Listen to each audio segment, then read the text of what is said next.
Hi friends, ಎಲ್ಲರಿಗೂ ನಮಸ್ಕಾರ.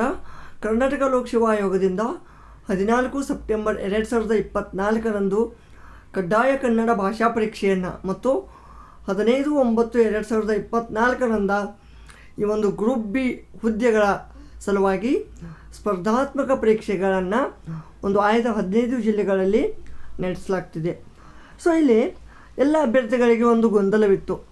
So ಈಗಾಗಲೇ ಕಮರ್ಷಿಯಲ್ ಟ್ಯಾಕ್ಸ್ ಇನ್ಸ್ಪೆಕ್ಟರ್ CTI ಈ ಒಂದು ಹುದ್ದೆಗಳ ಸಲುವಾಗಿ ಆಲ್ರೆಡಿ ಕಡ್ಡಾಯ ಕನ್ನಡ ಭಾಷಾ ಪರೀಕ್ಷೆಯನ್ನು ಎಕ್ಸಾಮನ್ನು ಬರೆದಿದ್ದು ಮತ್ತು ಆ ಒಂದು ಪರೀಕ್ಷೆಯಲ್ಲಿ ಉತ್ತೀರ್ಣರಾಗಿದ್ದಲ್ಲಿ ಮತ್ತೆ ಈ ಒಂದು 14/9/2024ರಂದು ಈ ಒಂದು ಎಕ್ಸಾಮನ್ನು ಮತ್ತೆ ಅಟೆಂಡ್ ಮಾಡ್ಬೋದಾ ಅಂತ ಎಲ್ಲರ ಒಂದು ಡೌಟ್ ಆಗಿತ್ತು. ಸೊ ಈ ಒಂದು ಪ್ರಶ್ನೆಗೆ ಇದೀಗ KPC ಅವರಿಂದ ಈ ಒಂದು ಪ್ರಕಟಣೆ ಪ್ರಕಟವಾಗಿದೆ. ಸೊ ಫ್ರೆಂಡ್ಸ್, ನೀವು ಇಲ್ಲಿ ನೋಡ್ಬೋದು, ಇಲ್ಲಿ ಈ ಒಂದು ಉಳಿಕೆ ಮೂಲ ವೃಂದದಲ್ಲಿನ ಗ್ರೂಪ್ ಬಿ ಹುದ್ದೆಗಳಿಗೆ 49 ಆ್ಯಂಡ್ 59 ಈ ಒಂದು ಕನ್ನಡ ಭಾಷಾ ಪರೀಕ್ಷೆ ಮತ್ತು ಸ್ಪರ್ಧಾತ್ಮಕ ಪರೀಕ್ಷೆಗಳನ್ನು ಕಂಡಕ್ಟ್ ಮಾಡ್ತಾ ಇದ್ದಾರೆ. ಸೊ ಇಲ್ಲಿ ಕನ್ನಡ ಭಾಷಾ ಪರೀಕ್ಷೆಗೆ ಸಂಬಂಧಿಸಿದಂತೆ ಅಭ್ಯರ್ಥಿಗಳು ಈಗಾಗಲೇ ವಾಣಿಜ್ಯ ತೆರಿಗೆ ಇಲಾಖೆಯಲ್ಲಿನ ವಾಣಿಜ್ಯ ತೆರಿಗೆ ಪರಿವೀಕ್ಷಕರು ಅಂದರೆ ಕಮರ್ಷಿಯಲ್ ಟ್ಯಾಕ್ಸ್ ಇನ್ಸ್ಪೆಕ್ಟರ್ ಈ ಒಂದು ಹುದ್ದೆಗಳಿಗೆ 21 ಅಂದರೆ ಜನವರಿ 20ರಂದು 2024ರಂದು ನಡೆಸಲಾದಂಥ ಕನ್ನಡ ಭಾಷಾ ಪರೀಕ್ಷೆಯಲ್ಲಿ ನೀವು ಪಾಸ್ ಆಗಿದ್ದರೆ ಪ್ರಸ್ತುತ ಅಂದರೆ ಈ ಒಂದು ಸೆಪ್ಟೆಂಬರ್ 14ನೇ ತಾರೀಕು ನಡೆಸುವ ಕಂಪಲ್ಸರಿ ಕನ್ನಡ ಎಕ್ಸಾಮ್ ಈ ಒಂದು ಕನ್ನಡ ಭಾಷಾ ಪರೀಕ್ಷೆಗೆ ಹಾಜರಾಗುವುದರಿಂದ ವಿನಾಯಿತಿಯನ್ನು ನೀಡಲಾಗಿದೆ ಮತ್ತು ಅಥವಾ ಎಕ್ಸಂಪ್ಷನನ್ನು ನೀಡಲಾಗಿದೆ.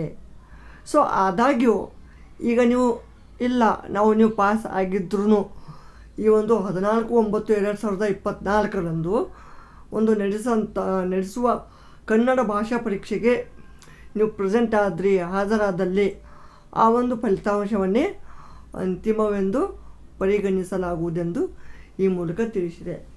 ಸೊ ಫ್ರೆಂಡ್ಸ್, ಈಗ ನಾನೇನು ಹೇಳ್ತೀನಿ, ಸೊ ಈ ಒಂದು ಜನವರಿ 20ರಂದು ಪಾಸಾದಂಥ ಕನ್ನಡ ಭಾಷಾ ಪರೀಕ್ಷೆಯಲ್ಲಿ ನೀವು ಪಾಸ್ ಆಗಿದ್ರಿ ಅಂದ್ರೆ ಸೊ ಈ ಮತ್ತೊಂದು ಎಕ್ಸಾಮಲ್ಲೇ ಮತ್ತೆ ಕುಳಿತು ಹೆಚ್ಚಿನ ಅಂಕಗಳನ್ನು ಪಡೆಯಲಿ ಅಥವಾ ಕಡಿಮೆ ಅಂಕಗಳನ್ನು ಪಡೆಯಲಿ, ಓಕೆ. ಸೊ ಆ ಒಂದು ಸದರಿ ಫಲಿತಾಂಶವನ್ನೇ ಅಂತಿಮವೆಂದು ಪರಿಗಣಿಸಲಾಗುವುದೆಂದು ಈ ಮೂಲಕ ತಿಳಿಸಿದೆ, ಓಕೆನಾ. ಸೊ ಅಂದರೆ ಈಗ ನೀವು ಈ ಜನವರಿ 20ರಂದು ಬರೆದು ನೀವು ಈಗ ಆಲ್ರೆಡಿ ರಿಸಲ್ಟನ್ನು ಈ ಕಮರ್ಷಿಯಲ್ ಟ್ಯಾಕ್ಸ್ ಇನ್ಸ್ಪೆಕ್ಟರ್ದು ರಿಸಲ್ಟನ್ನು ಅನೌನ್ಸ್ ಮಾಡಿದ್ದಾರೆ ಈಗ ಆಲ್ರೆಡಿ ಕನ್ನಡ ಭಾಷಾ ಪರೀಕ್ಷೆದು.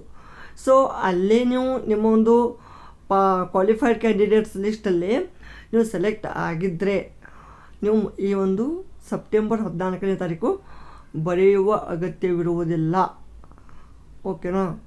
ಸೊ ಮತ್ತೆ ಅಲ್ಲಿ ವಿಶೇಷವಾಗಿ ಒಂದು ಸೂಚನೆಯನ್ನು ಕೂಡ ಅವರು ಕೊಟ್ಟಿದ್ದಾರೆ. ಇಲ್ಲಿ ಅಭ್ಯರ್ಥಿಗಳು ಈಗಾಗಲೇ ಅಂತರ್ಜಾಲದಲ್ಲಿ ಪ್ರಕಟಿಸಲಾಗಿರುವ ವಾಣಿಜ್ಯ ತೆರಿಗೆ ಪರಿವೀಕ್ಷಕರು ಅಂದರೆ ಕಮರ್ಷಿಯಲ್ ಟ್ಯಾಕ್ಸ್ ಇನ್ಸ್ಪೆಕ್ಟರ್ ಈ ಒಂದು ಹುದ್ದೆಗಳ ಕನ್ನಡ ಭಾಷಾ ಪರೀಕ್ಷೆಯನ್ನು ಒಂದು ಫಲಿತಾಂಶವನ್ನು ಸ್ವತಃ ಖಚಿತಪಡಿಸಿಕೊಂಡು ಪ್ರಸ್ತುತ ಅಂದರೆ ಈ 14 ಸೆಪ್ಟೆಂಬರ್ 2024ರಂದು ಈ ಪರೀಕ್ಷೆಗೆ ಹಾಜರಾಗುವುದು ಅಥವಾ ಗೈರು ಹಾಜರಾಗುವುದು ಅಭ್ಯರ್ಥಿಗಳ ಒಂದು ಜವಾಬ್ದಾರಿ ಆಗಿರ್ತದೆ.